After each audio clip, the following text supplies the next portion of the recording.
আসসালামু আলাইকুম, আশা করি ভালো আছেন। আজকে আমরা কথা বলবো রেজুলেশন আর ইমেজ সাইজ, এই দুইটা নিয়ে।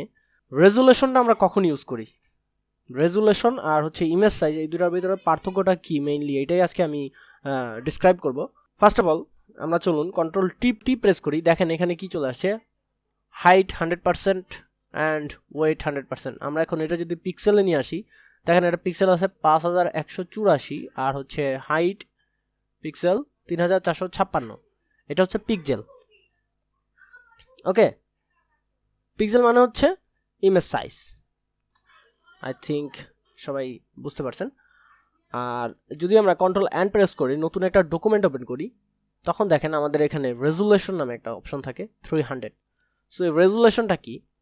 রেজুলেশনটা হচ্ছে যদি আমরা কোনো কিছু প্রিন্ট করি, প্রিন্টের ক্ষেত্রে রেজুলেশনটা খুবই গুরুত্বপূর্ণ, খুবই গুরুত্বপূর্ণ। সো এটা 300 রাখা একদম মাস্ট বেটার প্রিন্টের ক্ষেত্রে। বাট ওয়েবের ক্ষেত্রে দেখেন আমি যখন প্রিন্টে ক্লিক করি তখন কিন্তু এটা 300ই থাকে। হ্যাঁ, প্রিন্টে আমার প্রিন্ট যত অ্যাসেট আছে, প্রিন্টের যত প্রিসেট এখানে সেভ করা আছে, সবগুলো কিন্তু রেজুলেশন 300। বাট আমি যখন ওয়েবের ক্ষেত্রে যাচ্ছি দেখেন 72, এখানে বাই ডিফল্ট 72 প্রিসেট সেভ করাই আছে। এইটার কারণ কি? এটার কারণটা আমি আপনাদের দেখাচ্ছি। সো এখন যদি আমরা কন্ট্রোল অল্টার আই প্রেস করি, দেখেন ইমেজ সাইজ নামে একটা অপশন চলে আসছে। এখানেও কিন্তু সেম আমাদের ডাইমেনশন মানে পিকচারের সাইজটা যেটা, এটা শো করতেছে, বাট রেজুলেশন 72। ওকে, 72 ভিউটা দেখতে পাচ্ছেন আপনারা। এখন আমি যদি এটা 300 রেজুলেশন করি, তাহলে দেখেন কি হলো,